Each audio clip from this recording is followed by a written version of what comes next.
At ayun na nga mga pre, isang mapagpalang araw na naman sa inyong lahat. At syempre, welcome back dito sa channel ko.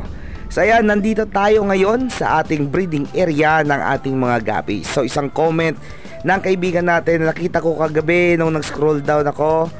Scroll up ba yun? O scroll down? So bahala na. So paano daw nagsusurvive yung mga gapis natin gaya ng Dambu Ear Mosaic na to, dahil hindi tayo makapag water change sa loob ng 3 buwan dahil wala tayong tubig na mapagkunan at nagre-rely lang tayo sa ulan. So ayun, sa 2 taon ko na napagpag-breed ng mga gapis na to, ay alam ko na yung limitasyon ng tubig nila. So ayun, kitang-kita nyo, tagtuyot na ngayon, yung mga dahon yung tinang nalalagas, wala na talagang source ng tubig. So yung mga gapis natin ay mananatili sa state na ganito.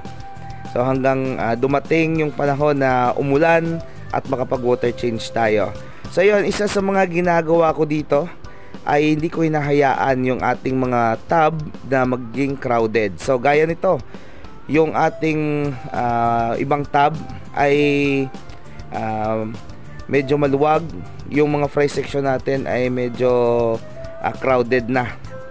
So ayun, so gagawa tayo ng solusyon. So gaya nito, ito yung pinaka-critical dito, yung grow out ng ating Dambu Ear Mosaic na male at yung grow out ng ating Dambu Ear Mosaic na female. So sila yung mga critical na ref tub na kahit papaano kapag may konting tubig ay wino-water change natin para makasurvive. So sa video na to ay papakita ko sa inyo yung pagdagdag ko ng other set ng ref tub. So isa pa lang yung nadagdag ko, ito kinonvert ko yung ref tub na nandito sa mole area natin sa grow out ng ating Dambu Ear Mosaic. Yan. So mix to, nilagyan ko lang dito ng mga naunang lumaki sa ating fry section.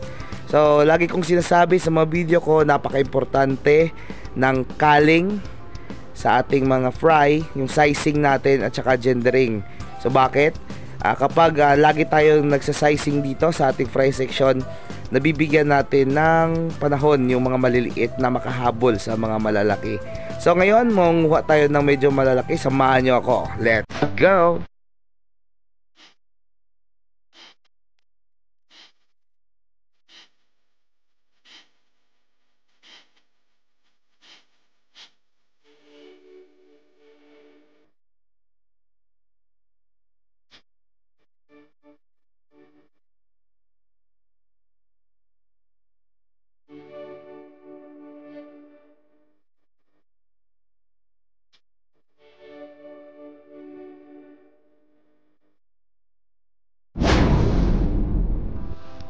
So yun na mga pre, pagkatapos ng ilang minutong pagkuha, so ito na yung nakuha natin. Ayan, medyo marami-rami na rin.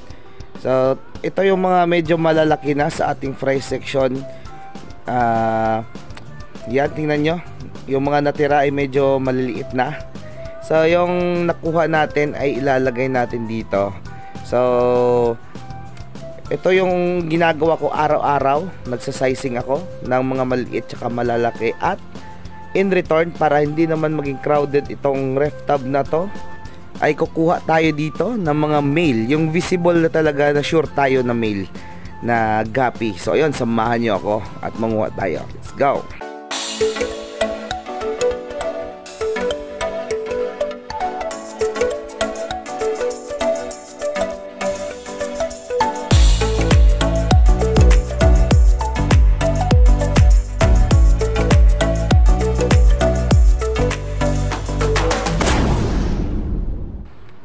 So ayan mga pre, ito pa lang yung mga male na nagkakulay na. At makikita ko na yung snake skin sa kanilang katawan. Pero batang bata pa to mga pre, ilang buwan lang to. So dito naman, mangunguha din tayo dito sa isa pang grow out natin ng mga male na visible na sa ating mga mata. So ayun, kuha tayo ulit. Let's go!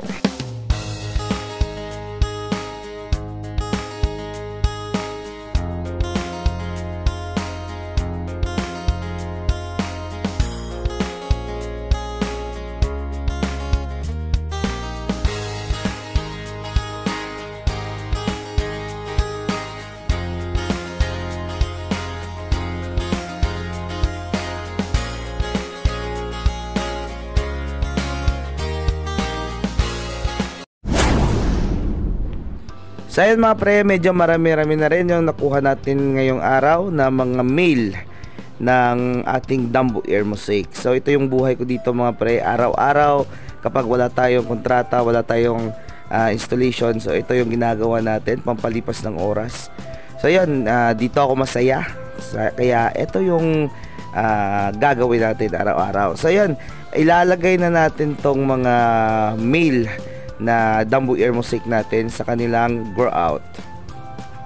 So ayan mga pre, nandito yung grow out ng ating mga male na Dumbo Air Mosaic. So kung nakikita nyo, ang layo pa ng coloration, katawan at kulay nila sa mga gino-grow out natin. So natural lang yan kasi bata pa sila.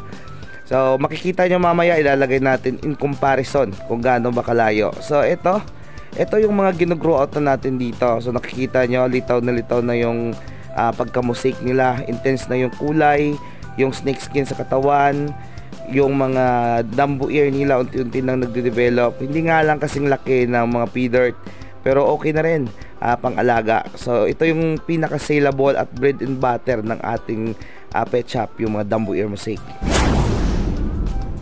So ayun mga pre, nakita nyo ba yung cycle ng ginagawa ko dito araw-araw? So kukuha tayo dyan ng mga naunang lumaki, ilalagay doon sa grow out, kukuha ng mga male sa dalawang grow out natin, at ilalagay na naman natin dito sa grow out ng ating mga male. So paulit-ulit yan mga pre, araw-araw ginagawa ko, hindi lamang sa strain na to, kundi sa iba pang strain natin dyan. Ayan. So yung dalawang ref tab na to, yung talagang final grow out natin, ito lang talaga yung sinisikap ko na makapag water change ako kahit once a week lang, kahit konti lang, kahit nasa 20-30% lang, para lang masustain ko sila at syempre mabuhay rin sila. So ganito ako mag-alaga sa aking mga guppies. So hindi nyo ito mararamdaman kung hindi kayo pure-blooded na fish keeper. Pero sa mga kaibigan nating nag-aalaga ng mga guppies, so napamahal na sa atin yung mga alaga natin, kaya ang hirap bitawan. So kailangan natin bigyan sila ng atensyon at panahon, lalong-lalo na sa critical na time na wala tayong mapagkunan ng tubig. Pero as much as possible, ginagawa ko lahat ng mga kaya ko para hindi tayo magkaroon ng casualty. So ayun, kung nakikita nyo ito na pala yung mga gino-grow out natin na balloon na gold dust molly, at ito yung mga breeding area ng ating mga mollies. So kung nakikita nyo, goods na goods yung water quality. So dito lang tayo nagkakaproblema sa ating mga guppies sa ngayon. Pero pag umulan, mawawala lahat ng pangamba natin. So ayun mga pre, maraming salamat sa panonood at suporta. So abangan nyo yung next video natin. Hanggang sa muli, God bless us all and bye bye.